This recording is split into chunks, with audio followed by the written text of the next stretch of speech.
Saturday night, Chicago. Harrison Moore, 62, billionaire, follows his son's car through rain. Bradley has been sneaking to this neighborhood for months. Tonight, Harrison will find out why.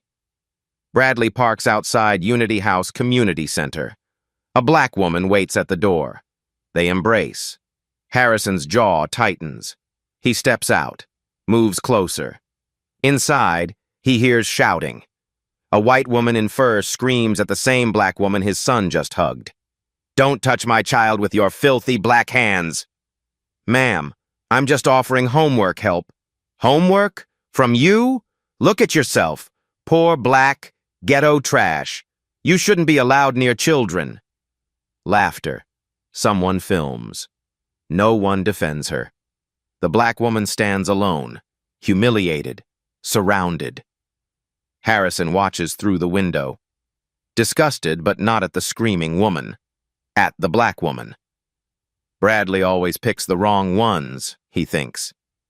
He has no idea what he's about to see. What happens next will shatter him completely. The Moore Holdings penthouse sits 52 floors above Chicago. Floor-to-ceiling windows frame a kingdom of steel and glass. Harrison Moore built this view. Every tower, every deal, every zero in his $4.2 billion empire started in this room. He stands before a wall of family photographs, all of them white, all of them smiling, all of them carefully curated. Country clubs with manicured lawns, yacht christenings with champagne toasts, Ivy League graduations with proud handshakes, a lifetime of privilege preserved in silver frames. His late wife Eleanor looks back at him from the center of the display. Soft eyes, gentle smile, the kind of beauty that came from kindness, not genetics. She died 5 years ago, car accident on the highway. The police said she lost control in the rain. Harrison never questioned the report. He was too busy grieving to investigate. He still doesn't understand why she spent every Saturday in neighborhoods he'd never visit. Every week, without fail, she would grab her keys and disappear for hours. "Going to see someone I owe," she'd say when he asked. He never asked who. He never asked why. He was too busy building things that didn't matter to notice the things that did. Harrison's assistant, a young man named Peters, knocks on the mahogany door. His voice is hesitant, apologetic. "Sir, Bradley's been unavailable again. Same pattern. Every Saturday afternoon. Same location in Riverside Heights." "Like Eleanor," Harrison murmurs to himself. The parallel unsettles him more than he wants to admit. He remembers a phone call from years ago. Bradley, 22, home from college for winter break. Voice nervous but hopeful. "Dad, I met someone. I think I love her." Harrison had smiled. "Good. What does she study? What does her family do? Where did they summer?" Silence on the line. The kind of silence that precedes a confession. The kind that warns of boundaries about to be crossed. Then, "She's black, Dad." Harrison's response came fast. Too fast. The words left his mouth before he could consider them, shaped by instincts he'd never examined. "Think about what that means for your future, for the company, for how people will see this family. You can't be serious. I'm not saying you can't see anyone you want.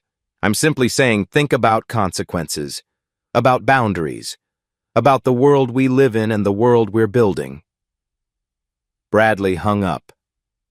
The click was louder than any argument could have been. They didn't speak for 6 months. When they finally did, the girl was never mentioned again. The relationship had ended. Harrison never learned why. He told himself it was for the best. Natural selection. Bradley never mentioned anyone again. Eleanor knew. She always knew when something was broken between father and son. She had a gift for sensing the silences that mattered.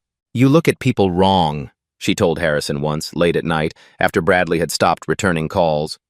"You see background, income, skin color. You don't see them." You're too idealistic, Eleanor. No, Harrison, you're too blind. And someday, that blindness is going to cost you everything you actually care about. He didn't understand then. Now Eleanor is dead, and Bradley disappears every Saturday to the same address. 12 miles south, Unity House Community Center smells like floor polish, crayons, and yesterday's coffee. Children's laughter echoes off brick walls painted with murals of hope.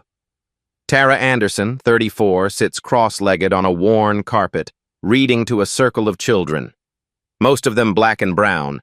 Most of them from families who work 2 jobs and still can't afford after-school care.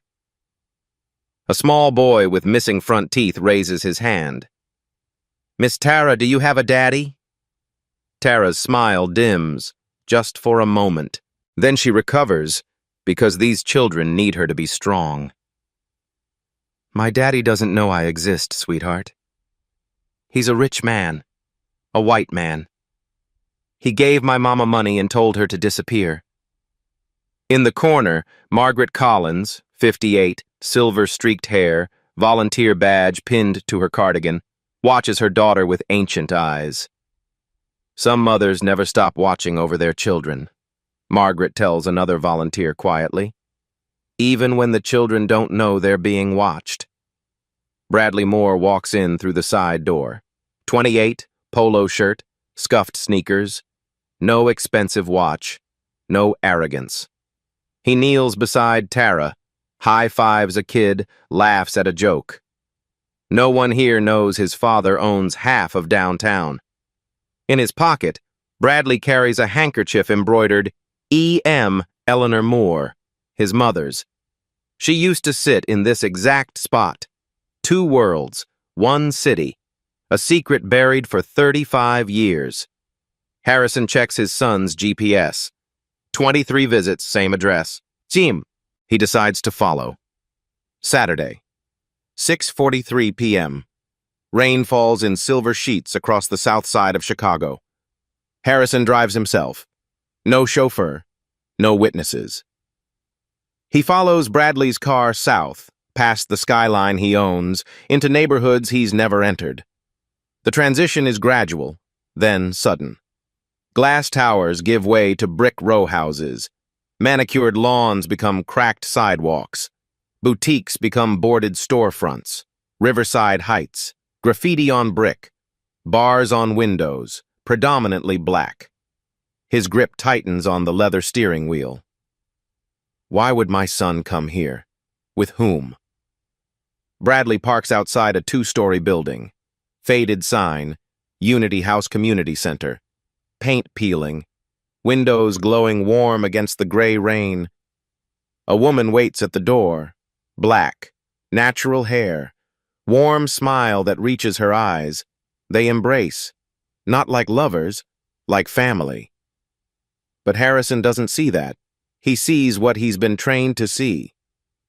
No, not again, not another black woman. He remembers the phone call from college, the 6 months of silence, the boundaries he tried to teach. He steps out of the car.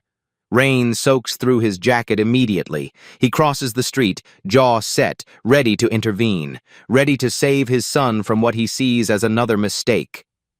But something stops him at the window. He looks inside, and what he sees changes everything.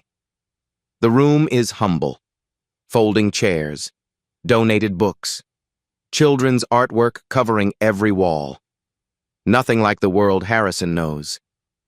Tara sits on the floor with a girl around 6 years old. The child is crying, shoulders shaking, face buried in her small hands. Tara holds her, gentle, patient, tender, the way a mother holds a child, the way Eleanor used to hold Bradley when he was small. Harrison watches through the rain-streaked glass. His prepared speech evaporates. That's not what I expected, he thinks. That's not how I thought she would. He doesn't finish the thought, because he realizes, what did he expect? Based on what? Her skin color? The girl's voice carries through the cracked window. Small. Wounded. Why doesn't my daddy ever come to get me? Tara's voice is soft. The voice of someone who has asked that question herself. Many times. For many years. I used to ask that too, sweetheart. Every day. For 34 years. Your daddy didn't come either?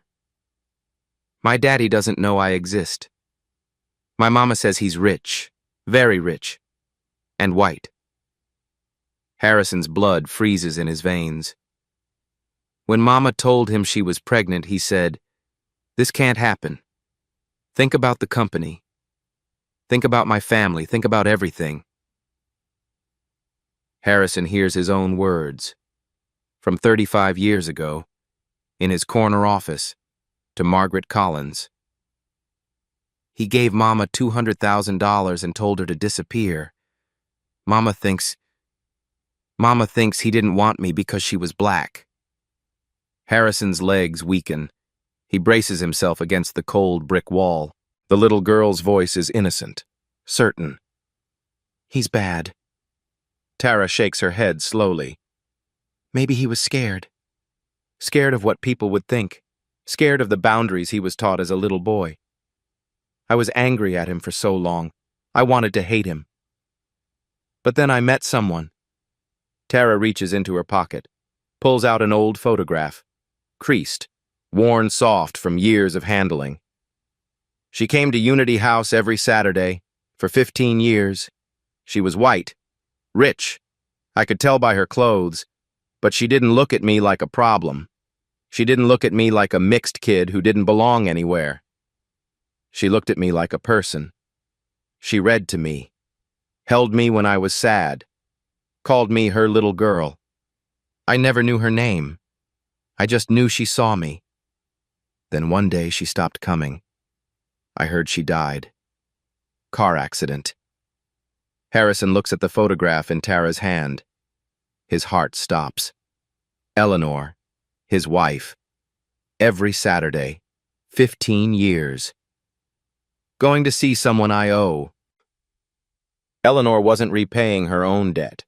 She was repaying his. Harrison's knees buckle. He slides down against the wet brick wall. Rain runs down his face, or tears. He can't tell anymore.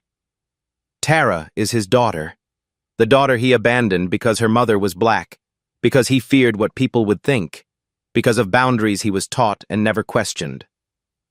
And Eleanor, his wife, loved his daughter for 15 years, in secret, because he wasn't ready, because he never would have understood. Harrison Moore, 62 years old, $4.2 billion. He kneels on a dirty sidewalk and weeps. The door opens.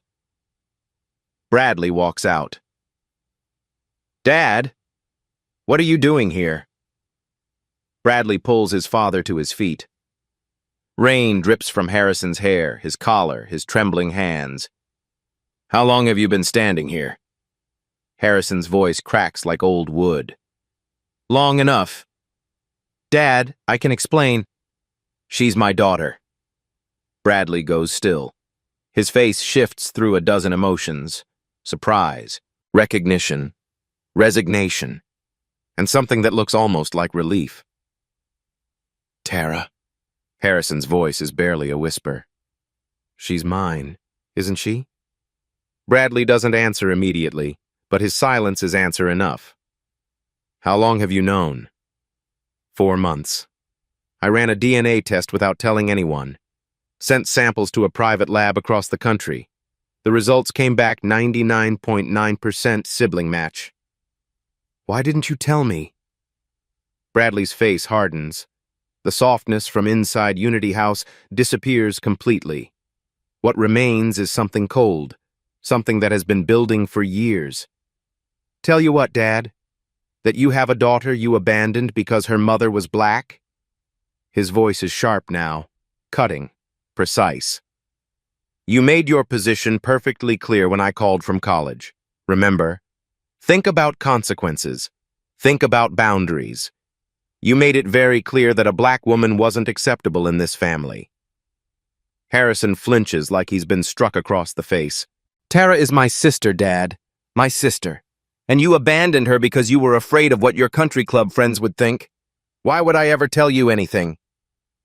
The rain falls. Silence stretches between them. Father and son. Strangers who share blood and nothing else. Mom knew. Bradley pulls out the handkerchief. E.M. Eleanor Moore. The initials are faded now, worn with love. She came here every Saturday. For 15 years. She loved Tara because you couldn't. Because you wouldn't. Because loving Tara would have meant admitting you were wrong. Harrison stares at the embroidered initials. His wife's handkerchief. In his son's pocket. Connecting them all to a daughter he threw away like yesterday's newspaper. She never said, because she knew who you were, Dad. She knew you weren't ready. She knew you probably never would be. So she loved Tara in secret, the way she did everything good, quietly, without asking for credit. I can change. Bradley laughs. It's not a happy sound. Words are easy, Dad. They come out of your mouth like water from a faucet. They mean nothing. He turns and walks back inside. The door closes with a quiet click that sounds like a verdict being delivered. Harrison stands alone in the rain. The next morning, Unity House receives a letter. Official letterhead.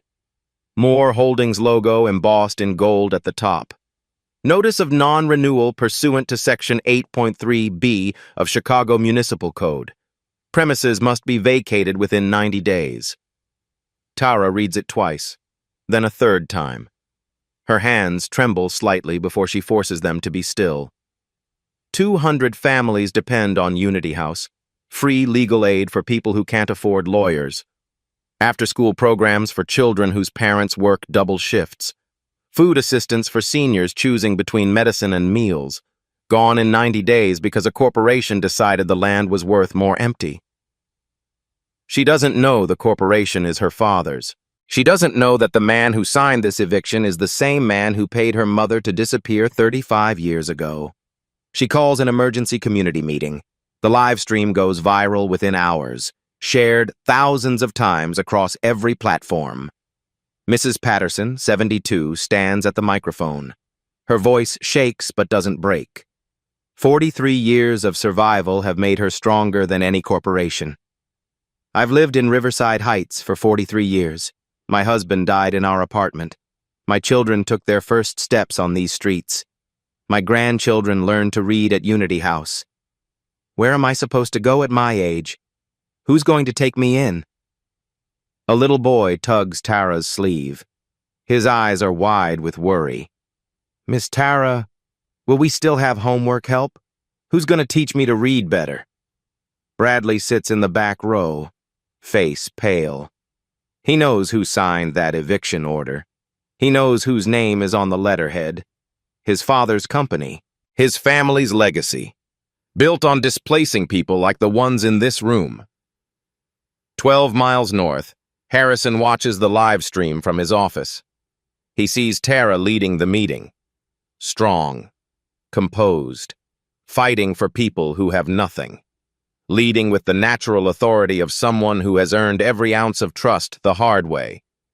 He sees his son among them, choosing the other side, choosing people over profit. Harrison picks up the phone, calls Victor Callahan. Victor, why are we closing Unity House? Victor Callahan is 52, Executive Vice President, 20 years at Moore Holdings. Smooth voice, smoother smile. The kind of man who never sweats, never panics, never shows his cards. Land value, sir. The Riverside property is worth significantly more developed. We're projecting $40 million in revenue from the luxury condos. Standard business decision, nothing personal. Stop the eviction. Pause. The silence stretches just a beat too long. Sir? I said stop it. Immediately. Look into the options. But sir, with respect, this project has been in motion for 18 months. There are contracts, investors, political considerations. Victor's voice shifts. Something Harrison can't quite identify. A note of warning or threat. Accidents happen during transitions, Victor adds casually. People get attached to buildings, to causes. It's best not to let emotions interfere with business. Harrison frowns. What does that mean? Nothing, sir.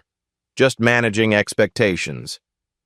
The call ends, but Victor's words linger in Harrison's mind. Accidents happen. Like Eleanor's accident?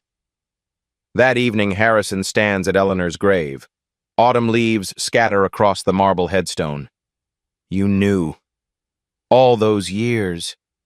You loved my daughter because I was too blind, too proud, too afraid. He kneels on the wet grass. I'm going to fix this. I swear. I'll become the father she deserved. Harrison calls his private investigator. I need everything on Victor Callahan. Every transaction, every offshore account. That's your own VP, sir. I know exactly who he is. Pause. There's something else. About your wife's accident. The brake lines weren't damaged by the crash. They were cut beforehand. The original police report was altered. Someone buried the evidence. Harrison's blood runs cold.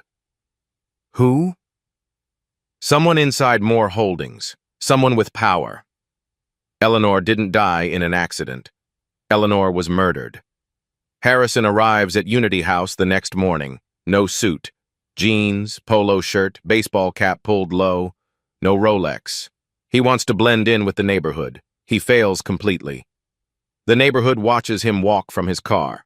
A white man in designer jeans that cost more than most monthly rents. Clean sneakers that have never touched a cracked sidewalk. He might as well be wearing a neon sign announcing his wealth.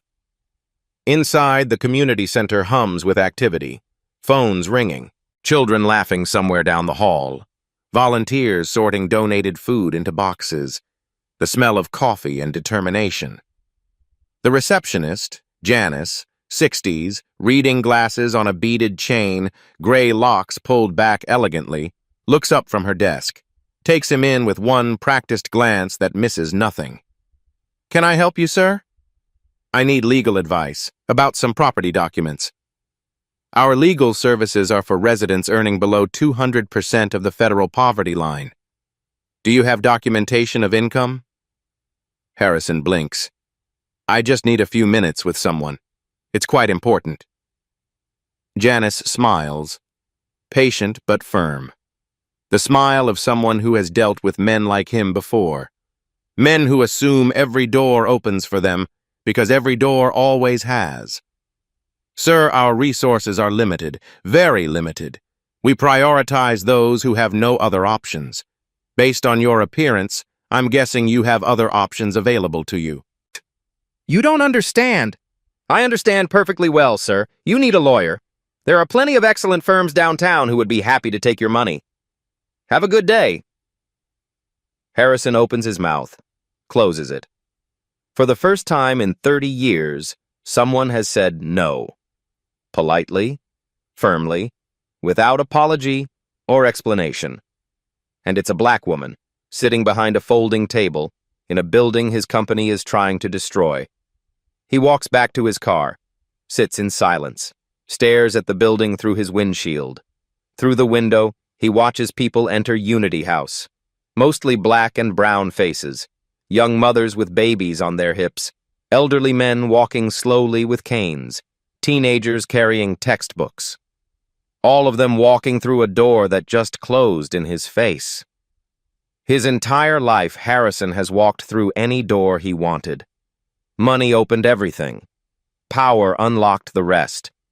He has never been told no by anyone who couldn't be bought, pressured, or simply ignored. But this door, the door to his daughter's world, doesn't accept money or power.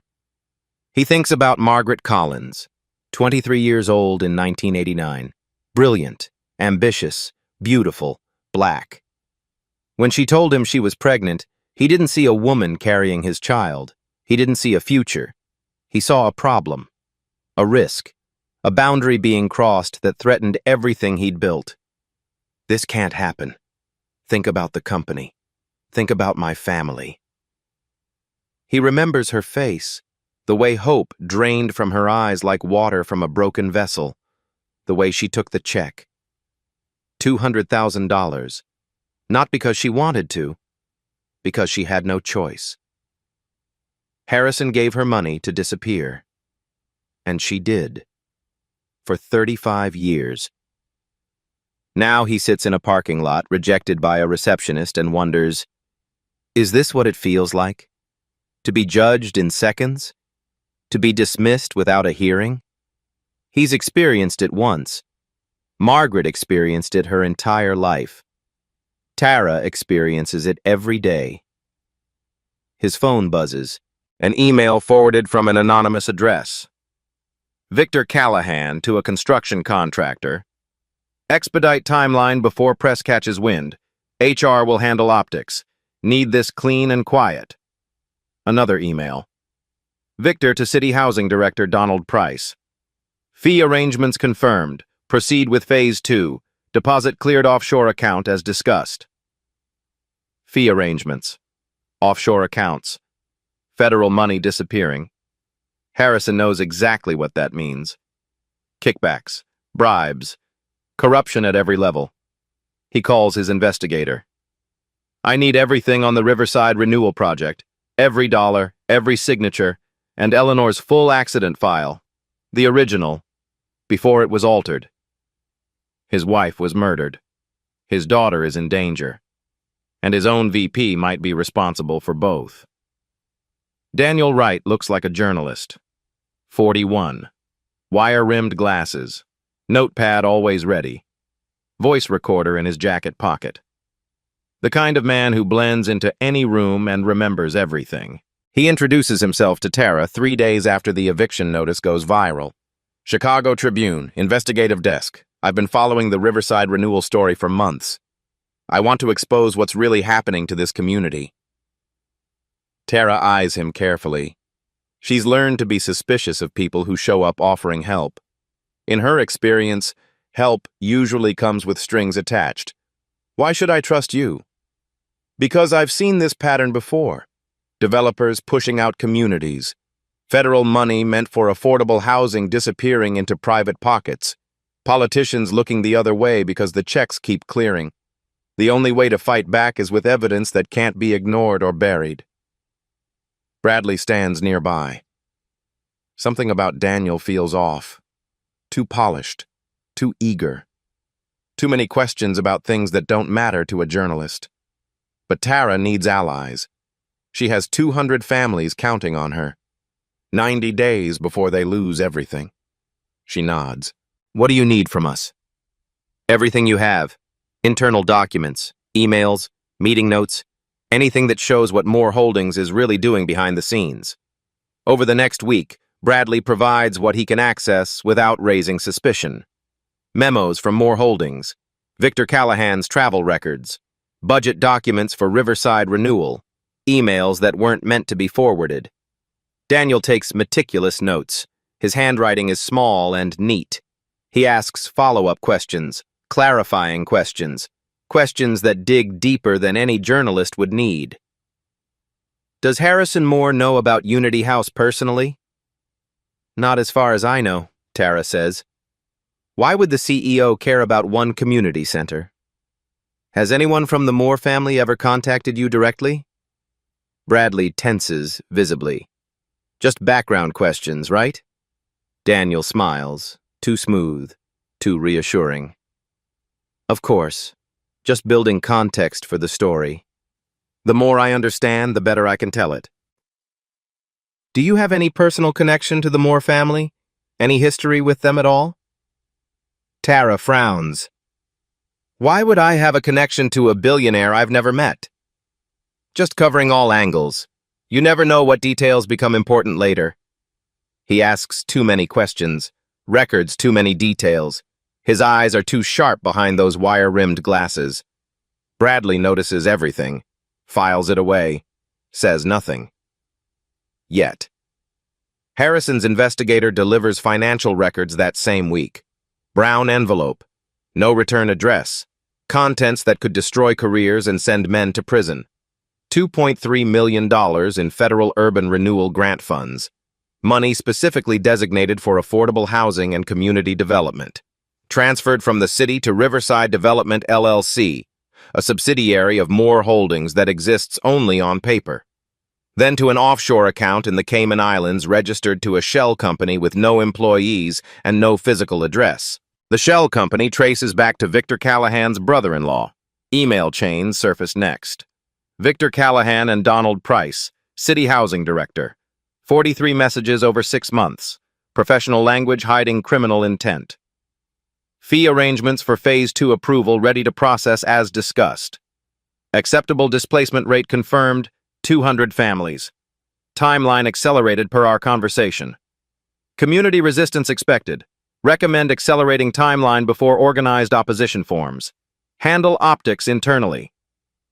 Meeting minutes from a sealed board session paint an even darker picture. Motion to approve expanded development contingent on complete tenant clearance. Passed 4-1. Dissenting vote, M. Collins. Notes sealed per executive privilege. Margaret Collins, Senior Administrator. She voted against the displacement scheme. 3 weeks after that vote, Margaret was terminated. Official paperwork cited corporate restructuring. Real reason, she knew too much and refused to stay quiet. If you've ever watched the powerful protect the powerful, you know what comes next. But this time, something different happens. Harrison confronts Bradley at the penthouse. The view of Chicago spreads below them like a kingdom. Father and son on opposite sides of a glass table that cost more than most cars. How long have you known about Tara? 4 months, since I ran the DNA test. And you never told me? Tell you what, Dad. Bradley's voice is ice. That you have a daughter you abandoned because her mother was black? You made your position on race crystal clear when I was in college. Think about consequences. Think about boundaries. I remember every word. I've replayed that conversation in my head 1,000 times. Harrison has no response. There is no response. Mom knew, Bradley continues. She found the check you gave Margaret. $200,000 to make a woman and your child disappear. She was furious at you. For months. But then she met Tara. And she couldn't be angry at the child. Only at you. So she loved Tara in secret. For 15 years. Flashback, 1989. Moore Holdings. Harrison's corner office. Margaret Collins. 23 years old. Executive assistant with an MBA she earned at night while working full-time. Sharp.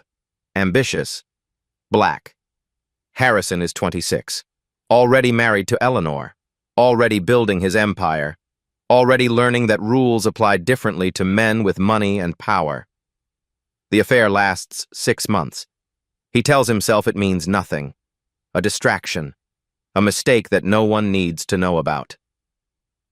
Then Margaret says 2 words that change everything. I'm pregnant. Harrison's face turns to stone. This can't happen. It already has, Harrison. It's happening right now. Do you understand what this means? For the company? For my family? For everything I've built? Margaret stares at him, sees him clearly for the first time. By everything, you mean having a child with a black woman. That's what this is really about. He doesn't answer. He doesn't have to. His silence confirms everything. I thought you were different, she says, voice cracking like thin ice. I thought what you said to me was real.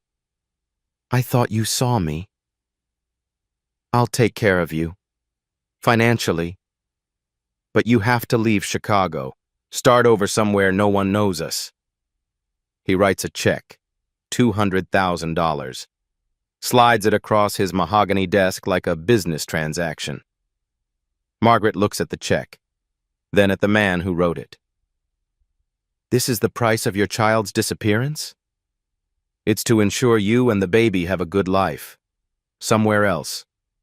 Somewhere this won't follow either of us. Margaret takes the check. Not because she wants to, because she has no choice.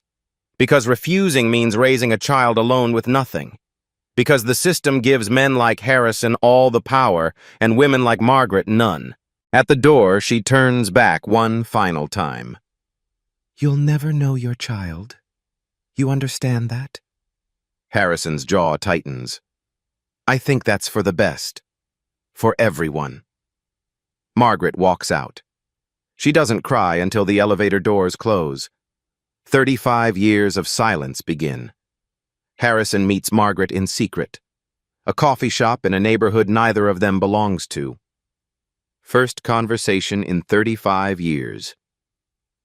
You came back to work at Moore Holdings after everything I did to you.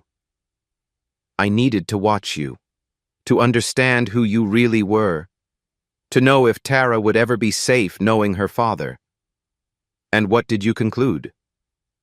That you don't deserve her. But Eleanor did. Eleanor found you? 15 years ago. She found the check. She investigated on her own. When she learned about Tara, she was furious at you, but she couldn't hate the child. So she came to Unity House every Saturday, read to Tara, held her, called her my little girl. Eleanor never told me. Because you weren't ready to hear it. Because you would have made it about yourself. Because you would have ruined the only good thing that came from your cowardice. Silence stretches between them. Victor knows about Tara, Margaret continues, her voice dropping. He knows she's your daughter. He's been keeping files on everyone who might threaten his position. And Victor doesn't let threats survive. What are you saying? Eleanor was going to tell you everything, the week before she died. Victor found out, and then Eleanor had a very convenient car accident. Harrison's blood turns to ice in his veins. Protect Tara, before it's too late. Daniel calls a meeting. His voice on the phone is eager, excited, the voice of a journalist about to break a major story. I have a source inside Moore Holdings, someone high up. They want to meet face to face, but they're nervous. They'll only talk to you, Tara. Alone. One extra person, and they disappear. Tara's pulse quickens. This could be the breakthrough. The evidence they need to save Unity House. Bradley frowns. Every instinct screams warning. Something doesn't feel right about this. Why alone? Why so secretive? The source is scared, Daniel says smoothly. They're risking everything to come forward. One wrong move and they're finished. This is our only shot. Against Bradley's objections, Tara agrees. She has 90 days to save 200 families. She doesn't have the luxury of caution. She drives to an abandoned warehouse on the industrial outskirts of Chicago. Rusted gates, broken windows. The kind of place where bad things happen and no one hears the screams. Daniel is already there when she arrives, standing in a pool of light from a single working bulb. So is Victor Callahan. Tara stops in the doorway, her keys still in her hand, her phone still in her pocket. Daniel? What is this? Daniel's face changes. The warmth evaporates like morning fog burning off. What remains is cold calculation. A predator revealing its true nature. Victor is my brother. Different mothers, same father. I've been reporting to him since the day I introduced myself to you. Tara's stomach drops through the floor. Every conversation, every document she shared, every secret she revealed. You lied about everything. Not everything. The corruption is real. The evidence is real. We just can't let you expose any of it. Victor steps forward. 52. Tailored suit even in an abandoned warehouse. Smile like a door closing forever. Ms. Anderson, you've become a problem. A very persistent, very inconvenient problem. You can't silence everyone.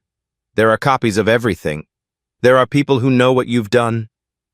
I don't need to silence everyone. His voice drops to something almost intimate, almost gentle. Just you.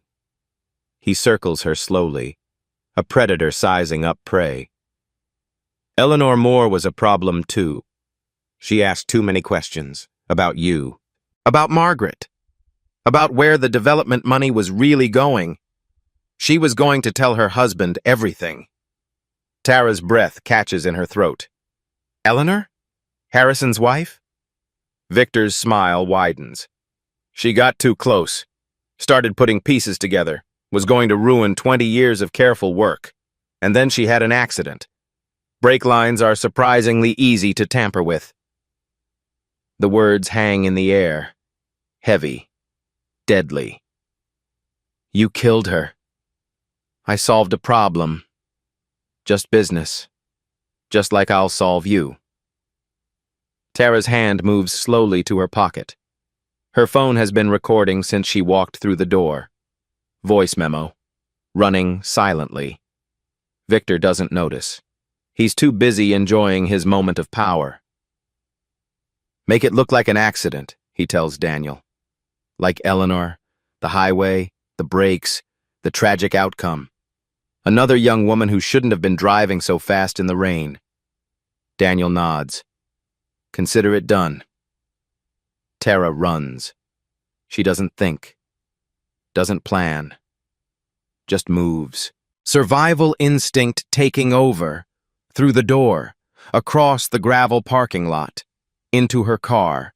Keys in the ignition. Engine roaring to life. Phone pressed to her ear as she tears onto the highway. Bradley's number. Ringing. Ringing. Bradley! Daniel is Victor's brother. They killed Eleanor. They're coming for me right now. Bradley's voice is sharp with fear. Where are you? Highway 94, heading south, going as fast as I can. I'm coming. Don't stop for anything. Don't slow down. I'm tracking your phone. Harrison is at his desk when his investigator calls. Sir, I have Eleanor's original accident file. The brake lines weren't damaged in the crash. They were severed cleanly with a tool, cut before she ever got in the car. Harrison's hands shake uncontrollably. Who had access to her car? Someone inside Moore Holdings. Someone with security clearances and mechanical knowledge. Victor Callahan. Harrison dials Bradley. No answer. Voicemail. He dials Tara. The number Margaret gave him for emergencies. Voicemail. Something is very, very wrong. Moore Holdings releases a statement that evening. Allegations regarding the Riverside Renewal Project are baseless and defamatory. The company has always operated within legal and ethical boundaries. The statement was drafted 3 days before the allegations went public. Victor was prepared. Victor is always prepared. But he's never faced a billionaire with nothing left to lose. Tara's car screams down Highway 94. Speedometer climbing, 75, 80, 85. Rain hammering the windshield. Wipers barely keeping up. Her foot hits the brake pedal. It sinks to the floor. Nothing. The steering wheel shakes in Tara's hands. The engine screams. Wind howls through the cracked window. She pumps the brake again. Again. Again. Nothing. Nothing. Nothing. The pedal sinks uselessly to the floor each time. Ahead, concrete barrier. Overpass supports. Solid, unforgiving, rushing closer with every heartbeat. 500 feet. Her hands are slick with sweat. Her heart pounds against her ribs hard enough to bruise. 400 feet. This is how Eleanor died. On a highway. In the rain. Brakes that didn't work because someone made sure they wouldn't. 300 feet. This is how she's going to die. Headlights appear in her side mirror. A car pulling alongside at dangerous speed. She recognizes it through the blur of rain. Bradley's car. His window rolls down. Rain whips between them. His face is pale but determined. Jump! Bradley screams over the wind and rain. Open the door and jump now! I can't. It's too fast. I'm right beside you. Jump and I'll catch you. 200 feet. Tara's hand finds the door handle, fingers slipping on wet metal, gripping, pulling. The door fights against the wind, against the speed, against every instinct telling her to hold on. 150 feet. She pushes the door open. Wind tears at her clothes. Rain blinds her completely. She jumps. Her body hits the hood of Bradley's car. Glass cracks beneath her weight. She rolls. Bradley swerves to avoid crushing her. His car clips the concrete barrier. The world spins. His car flips once, twice, lands upside down with a sound of screaming metal. Tara hits the wet asphalt, rolls, stops. Her car, empty now, continues another 200 feet, hits the barrier, explodes. Flame billows into the rain. Black smoke rises against the gray sky, then silence. The kind of silence that follows violence, then sirens. Right now, everything looks lost. A son in the hospital, a daughter almost murdered, a wife who died protecting secrets she discovered.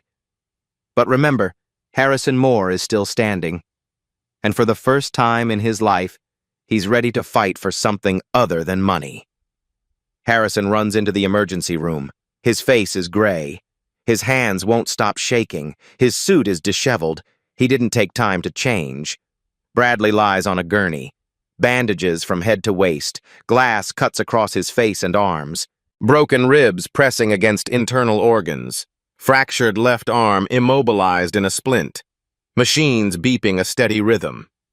The doctor speaks, but Harrison barely processes the words. He'll survive. The injuries are serious but not life-threatening. He was lucky. Very lucky. In the waiting room, Tara sits alone on a plastic chair.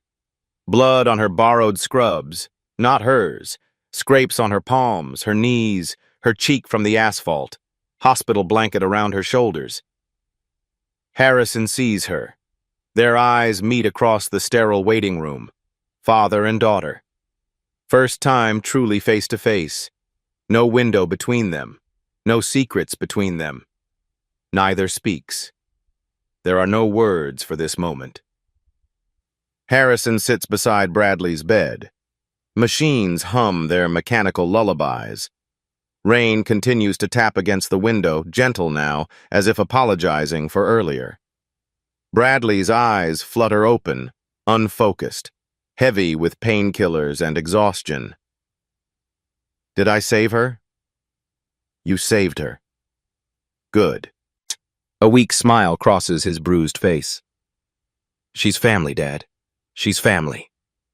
Harrison takes his son's hand. First time in years. The skin is cold but alive. I know, son. I mean really family. DNA confirmed. 99.9%. She's my sister. I know. I saw her through the window at Unity House. I heard her story. Bradley's eyes close. His breathing steadies into sleep. Harrison watches his son. The son who nearly died saving the sister Harrison abandoned 35 years ago. Both his children almost killed in one night. Because of his blindness, his cowardice, the walls he built around his heart. Tara stands in the doorway of Bradley's hospital room. Her borrowed scrubs are too big. The cuts on her face have been cleaned and bandaged with careful hands. She moves carefully, every muscle aching from the impact with asphalt. Her eyes move from the bandaged figure in the bed to the gray-haired man holding his hand. Harrison looks up, sees her watching from the threshold. For a long moment, no one speaks. The heart monitor counts seconds. Beep, beep, beep. Tara steps inside. Her voice is steady, cold, controlled by decades of practice. You're Harrison Moore. Yes. You're my father. It's not a question. She's had hours to put the pieces together. Bradley's reaction when he first saw Harrison in the rain, the DNA test he mentioned, The way Harrison looks at her, like he's seeing a ghost and a mirror at once. Harrison rises from the chair, faces her fully. His eyes are red-rimmed. His face is exhausted beyond sleep. Yes, I'm your father. 35 years. Each word drops like a stone into still water. Did you know I existed? He could lie. He spent a lifetime lying. To others, to himself, to everyone who trusted him. But something broke inside him on that sidewalk in the rain. The walls are rubble now. Yes, I knew. I've known since before you were born. Tara waits. Silence can be a weapon too. I chose not to know you. Chose to pay your mother to disappear. Because she was black. Because I was afraid of what people would think. Because of boundaries I was taught as a child and never had the courage to question. At least you're honest now, finally. I don't deserve forgiveness. I know that. But I will spend whatever time I have left trying to protect you. Trying to become the father you should have had from the beginning. Whether you want me to or not. The door opens. Margaret enters. She sees Harrison. 35 years collapse into a single glance. Everything unspoken between them, the love, the betrayal, the check, the decades of silence, fills the room like smoke. Tara, this is... I know who he is, Mom. I figured it out. Margaret's eyes fill with tears she's held back for decades. She reaches for her daughter, holds her tight. Harrison watches from outside the circle, where he belongs, where he put himself 35 years ago. 35 years, Harrison. Margaret's voice is thick with contained emotion. 35 years I raised her alone, worked double shifts, sacrificed everything, because you were afraid of a black child. I know. Eleanor found me, 15 years ago. She loved Tara because you wouldn't. Came every Saturday. Called her my little girl. She died trying to protect her. I know that now. And what are you going to do about it? Harrison's jaw sets. Something hardens in his eyes. Not anger. Resolution. I'm going to destroy Victor Callahan. I'm going to expose everything he's done, and I'm going to spend the rest of my life becoming the father Tara deserved from the beginning. Margaret's voice is flat. Words are easy, Harrison. Then watch my actions. Tara pulls back from her mother's embrace, studies Harrison with eyes that have learned not to trust. Your company tried to kill me tonight. Your VP murdered your wife. What exactly are you going to do? I'm going to testify against my own company, admit everything, and make sure Victor and Daniel spend the rest of their lives in prison. Tara studies him. We'll see. She turns and walks out. 3 a.m., Hospital Chapel. Fluorescent lights hum overhead like mechanical prayers. Tara sits alone in the front pew, still wearing borrowed scrubs, still processing a night that upended 34 years of certainty. Harrison finds her there, hesitates in the doorway like a man approaching sacred ground. May I? She doesn't answer. He sits anyway, leaves careful distance between them. Silence stretches. Neither knows where to begin. Maybe there is no beginning for a conversation 35 years overdue.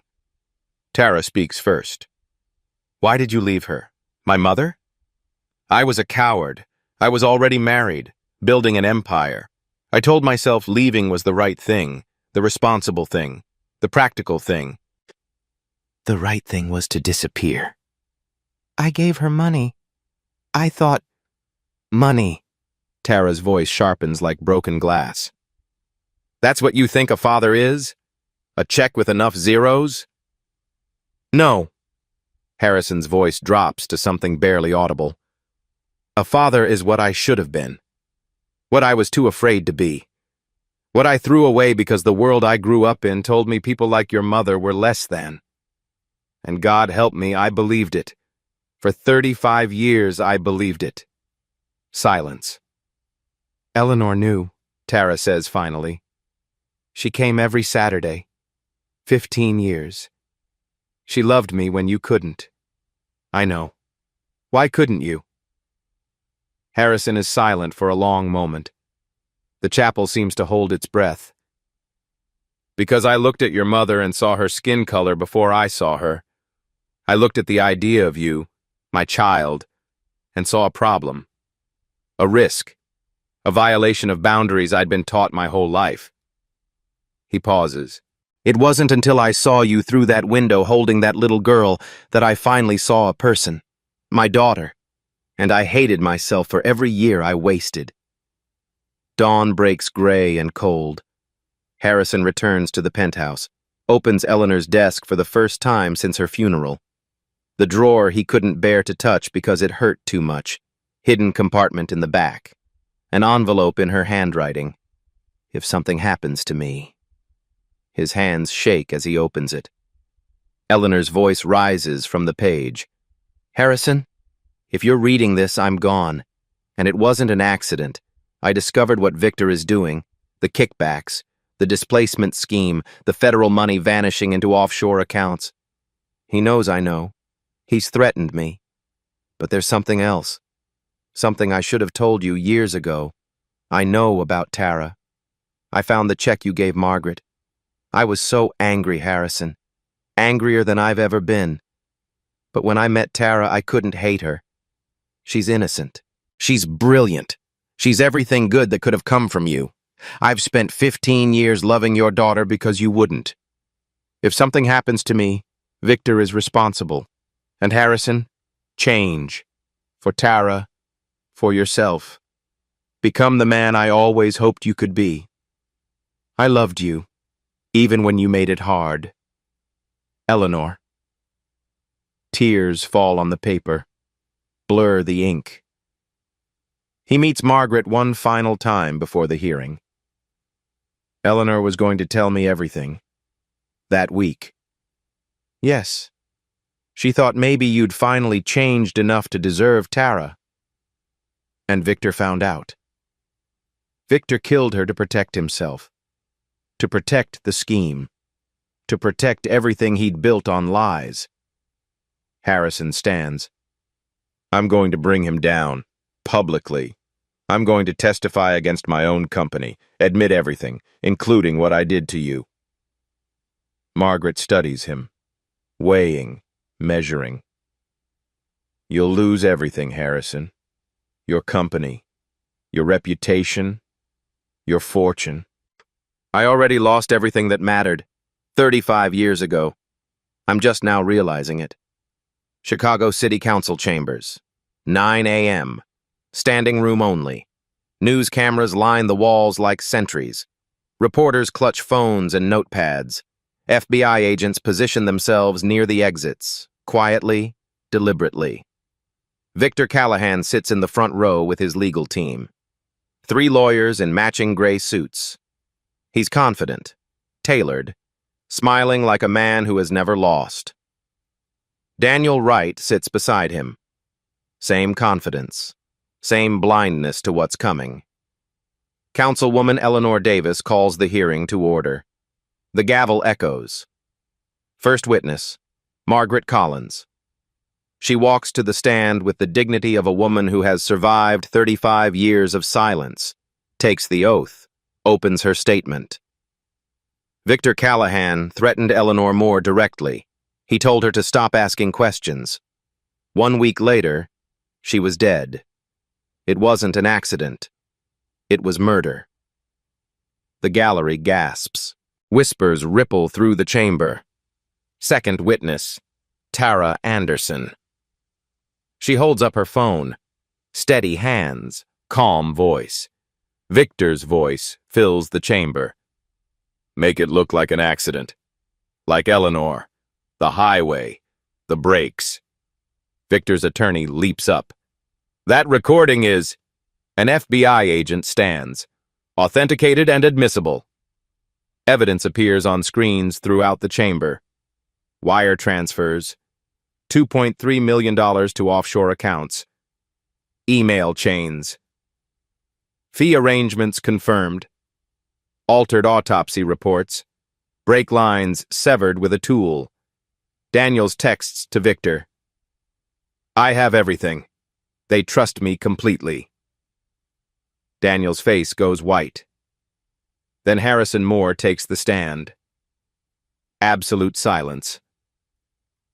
My name is Harrison Moore. I am the CEO of Moore Holdings. I am here to testify against my own company and against myself. No one moves. Cameras flash. 35 years ago, I had a relationship with a woman named Margaret Collins. She was black. When she told me she was pregnant, I gave her $200,000 and told her to disappear. Because I was afraid. Afraid of what people would think. Afraid of boundaries I'd been taught since childhood. He pauses. Looks at Tara in the gallery. That child, my daughter, is here today. Her name is Tara Anderson. She is strong and brilliant, everything I am not, and I am proud to call her my daughter. Margaret squeezes Tara's hand. My wife Eleanor discovered my secret. Instead of hating me, she loved my daughter for 15 years, in secret, because I couldn't. Victor Callahan murdered Eleanor to protect his scheme. Daniel Wright helped him try to murder Tara. Harrison faces Victor directly. I have the evidence. The FBI has the evidence. Justice will not wait. FBI agents move. Victor rises. You can't. Handcuffs click shut. Daniel tries to run. Blocked. Arrested. Councilwoman Davis brings down the gavel. This council refers all findings to the State Attorney General for criminal prosecution. Victor's attorney issues a statement as his client is led away. Mr. Callahan maintains his innocence and looks forward to his day in court. The words echo in the empty space he leaves behind. 2 weeks later, Unity House reopens. A new sign hangs above the entrance. Unity House Community Center, supported by the Harrison Moore Foundation. Not anonymous. Public. Accountable. Tara cuts the ribbon. Children rush inside, laughing. Bradley stands in the crowd, arm in a sling, smiling through healing bruises. Margaret stands beside her daughter, openly. Finally.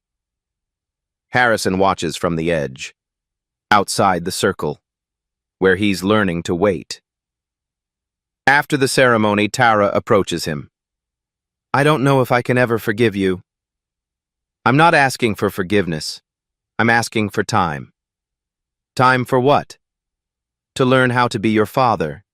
To unlearn everything I was taught. If you'll give me the chance. Silence. Eleanor believed people could change. Do you? Tara considers. Ask me again in a year. Harrison nods. 1 year. I'll prove it with actions. A photographer gathers them. Harrison. Tara, Bradley, Margaret. Awkward, broken, but standing together. First photo of a family learning to see. Harrison Moore spent 35 years seeing color before seeing people. It took a rain-streaked window and a truth he'd buried to finally see clearly. He taught his son to see opportunities. Now his daughter is teaching him to see people. This story is fiction, but the prejudice is real. The families displaced are real. If this moved you, share it. Subscribe. I'll keep telling stories about people learning to see, and if you've ever been judged before you were seen, your story matters. Tell it.